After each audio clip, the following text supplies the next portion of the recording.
All right, we have two primary scriptures this morning, Acts 17, 17 and 18, and John 1:12.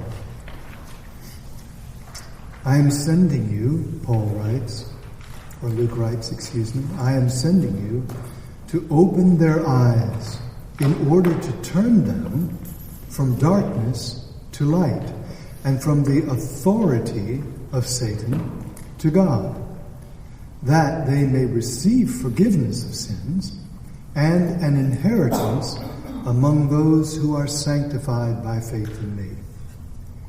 And then John 1:12, but as many as received him, to them he gave the authority to become children of God. Now, what will oftentimes be missed as we read in our English versions is in verse 18, where it says, turn them from darkness to light, from the authority of Satan is oftentimes translated power. And so we miss that the issue that's being spoken of is authority. And in John 1:12, instead of the authority, most often that will be translated as the right to become children of God. They're both the same word, exousia, in the Greek. And if you're going to talk about authority, it would be good to start by defining the term so that we have a sense of what we're talking about together. We're all on the same page. So here's a fill in the blank to start. Authority in Scripture means the unrestricted freedom, I'll let you write that down, the unrestricted freedom to exercise choice and action. Altogether, it would be the unrestricted freedom to exercise choice and action. You get this sense of this underlying meaning of liberty from, as you read 1 Corinthians 8:9.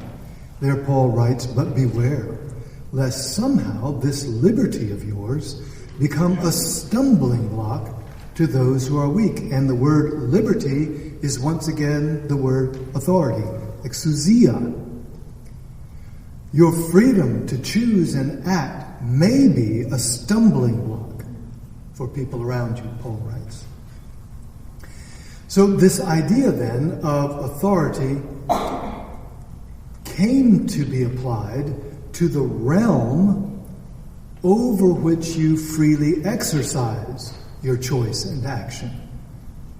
So it's a little progression that takes place. You've got this unrestricted freedom of choice and action, and that has to happen somewhere. Where that happens is your realm. This is your kingdom or your dominion, the realm over which you are freely exercising choice and action.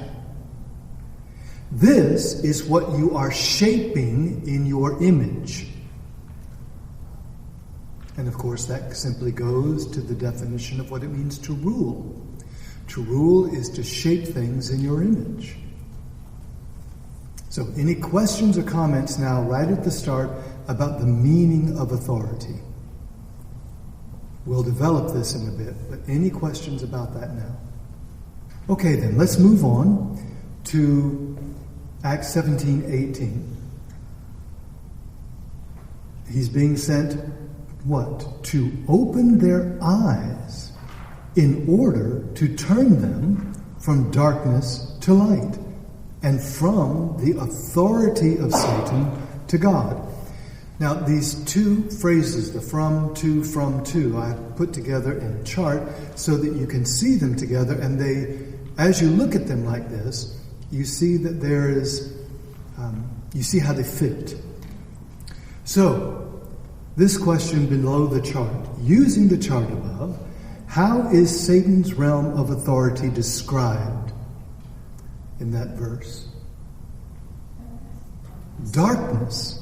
Exactly right. Darkness. What do you think this description of darkness refers to? The utter absence of God. It would, but he's always present. So Or blindness. Our blindness. What? Obscuring. The obscuring. The deception. Yes. The deception. Satan's deceptions darken and obscure and veil our perception. His deception darkens our perception. Now let's move on then. Remembering the definition of authority with which we started, and the words above from Acts 17:18, how do you think Satan's dominion affects our authority? This is crucial. Our choices are obscured by the deception. Exactly right. Our choices are obscured by his deception. So you could say, instead of unrestrained freedom, what you have actually is restraint. His deception actually restricts our freedom to choose and act, because the darkness of his deception prevents us from seeing things as they really are. And we cannot choose what we cannot see. So all of this talk about the freedom to choose simply doesn't work under the authority of Satan. You're not free to choose, because you're not free to choose what you don't see as really there. Right? And so, for example, if you do not see the reality of God's beauty, even though it's there, and the goodness of living in his love, even if somebody tells you that's right, if you don't see it for yourself, you will not choose God. So it's not a matter of you don't have bites of information that there are people that do say God is beautiful. It's, do you see him as beautiful yourself? And if you don't, there's deception at work. And you are not going to choose what you cannot see. This is why verse 18 begins with the words, open their eyes. Under Satan's deception, our eyes are blinded. And it's for this reason that in Ephesians 1, verses 16 to 18, you can write down that reference and look it up, Paul prays for God to give the Ephesians the spirit of revelation, to open the eyes of their hearts, is what Paul writes. So that they may, Paul writes, perceive the hope and the power and the inheritance of God in their lives, which they cannot see without that, and therefore would not choose. And so what we come to is that Satan's authority limits our freedom to will and to act, enslaving us in his dominion of deception. One more time. Satan's authority limits our freedom to will and act, enslaving us in his dominion of deception. Are things clear? You may have objections. That's fine. We'll get to those. But are you following? Are you tracking where we are so far? Yeah? All right then. Let's come to the next question. Given what we have just discussed, and looking at the chart above, how does God's authority affect our authority differently from Satan's? It allows us to see the truth, therefore we can choose. We have the ability and the right and the authority to choose what is beautiful, wonderful, and glorious. Exactly. God's authority actually empowers our authority. God's authority is the source of our authority. This is why it matters to be under authority. Right? And so, just as Carol was saying, the light of his dominion makes it possible for us to see things as they really are. And so choose what we truly long for. Whereas Satan's authority controls us, God's authority liberates us. And how often we think it's almost the opposite. I get to really do what I want to do if I'm following the wrong way. Because to follow God limits all my choices of the things I really like to do. No. It's just the opposite. The only reason you are pursuing things that aren't the beauty of God is because you're deceived to think that that's worth going after. It's because you can't see things as they really are. Because your capacity to will has been constrained by the lies of the enemy. You don't have free will then. Do you see? This is why we are truly free only when we are under God's rule. Because God wants to set us free by us living in truth, and Satan wants to control what we do by lying to us. It's just that simple. Yes? Thinking about the garden, when Satan says, has God really said we can't touch it or something? Exactly right. Because he knows if you eat of it, your eyes will be opened. Yes. So like from the beginning, you flipped back to what was real. Exactly right. And the very thing that is at stake is your capacity to see. Because if I can darken your conception of who God is, well, God doesn't really want you to know. God's not that kind of God. You're right. See, it's the reversal. He deceives us about who God is, and that's the only reason then that Eve chooses the tree. It's not just because she's got this rebellious thing just a burning inside of her. It's because she's lost sight of who God is.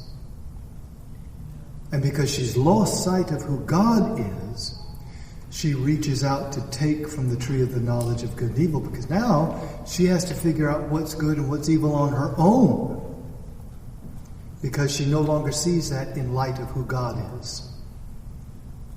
And that deception, then, you see, has brought about the sin. Paul says the same sort of thing in Colossians 1, 13 and 14. Again, he brings out this deliverance idea. He says, God has delivered us from the authority of darkness and brought us into the kingdom of the Son of his love, in whom we have redemption, which means we're not in slavery, and the forgiveness of sins. Forgiveness means to liberate. So these are both terms that speak about liberation. Notice in here that the way we're delivered from the authority of darkness is by being brought into the kingdom of Jesus. From coming out from under Satan's authority to being under God's authority. Because his authority gives us the light by which we see things as they really are. All right, let's move to John 1:12. But as many as received him, to them he gave the authority to become children of God. Now then, in light of what we've been saying so far, how would you interpret this verse? We are free to have the power to choose his kingdom and become children of God. Exactly. That's what's taking place. As Jesus liberates us, he's liberating for us to be who we really are. to see ourselves for who we really are, and that is children of God. Under His authority, the authority of His light, we see God, we see ourselves as He and we really are. We're no longer bound by the darkening authority of Satan's deception. In the light of His life, we freely will and act according to our deepest longing, which is for life in God's glorious communion of love. And this is what Jesus is talking about in John 8:12. He says, I am the light of the world. I'm the light by which you see things as they really are. And that includes God, and it includes you. Whoever follows me shall not walk in darkness, but have the light of life. You see? And so what's really taking place here is that through the Spirit, we are participating in the authority of Jesus. Jesus' unrestricted, free choice of the Father, His act of living in communion with the Father, we get to participate in that. And as we are under that authority, our authority is empowered. And he says in here, John does, in this verse 12, to become children of God. And that simply means, again, to become what we are. This is the accustoming process. This is about being integrated. Every aspect of who we are is integrated away from deception and into the light of who God is. And the more we come under His authority, the more we exercise our authority to become our true selves. The more we are under His authority, so the more we see things in light of God, the more we see God as He is, in light of Jesus Christ, not just some theology, but in light of Jesus Christ,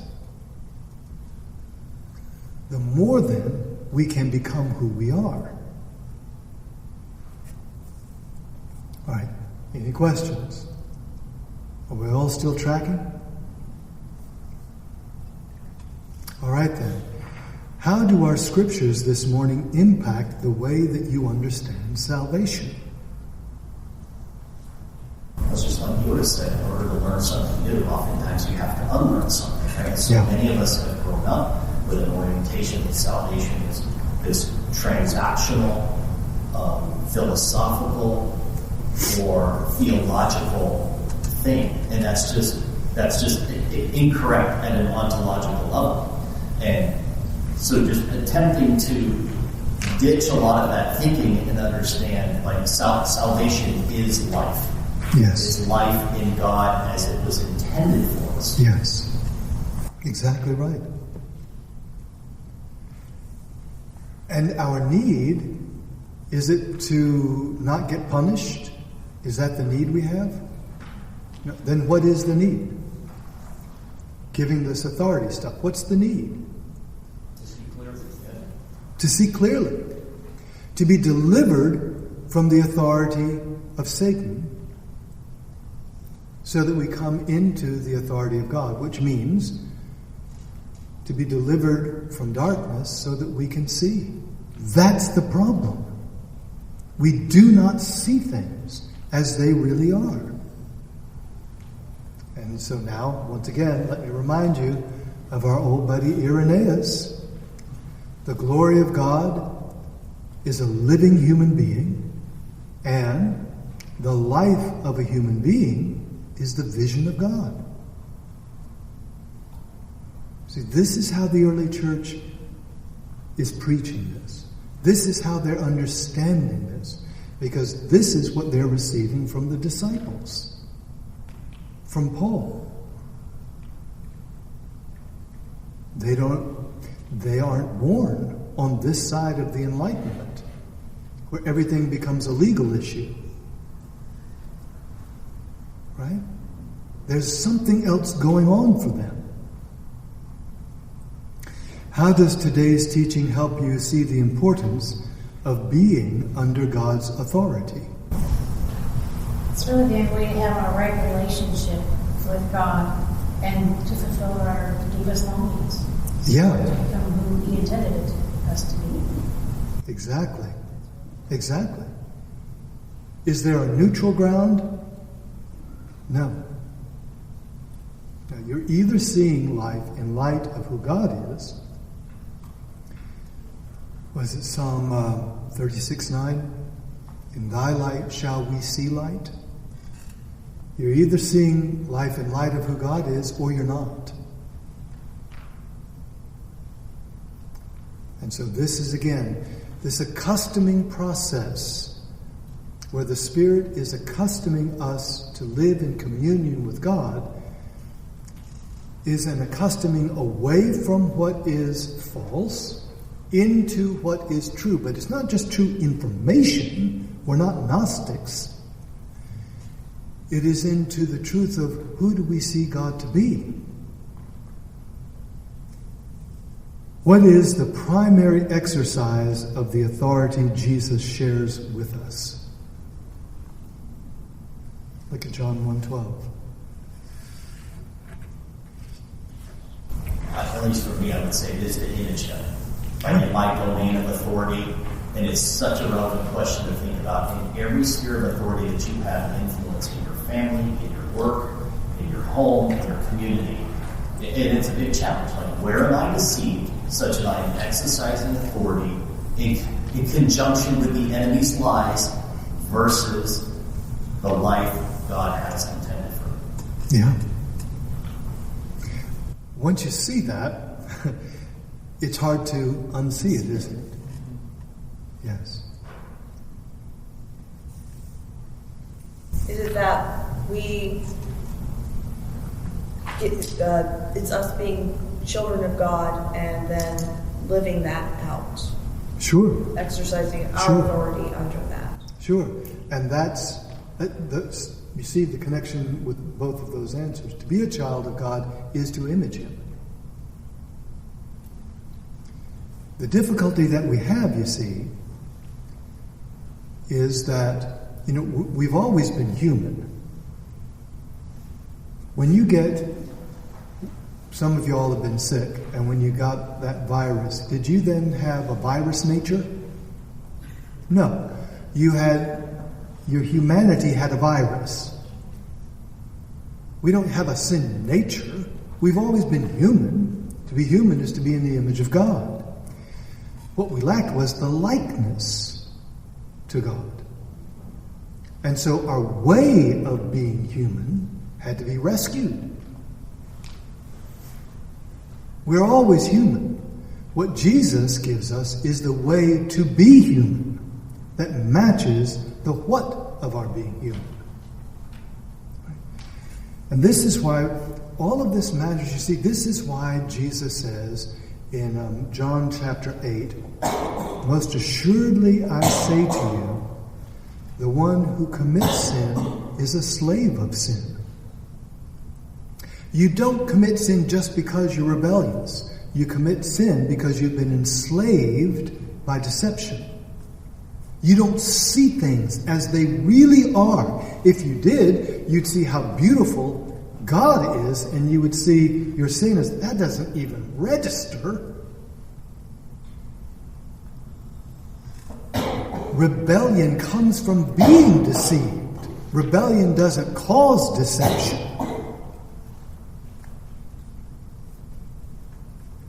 And once you've been deceived, you're controlled. Once you've been deceived, you're bound. Until you see things as they really are.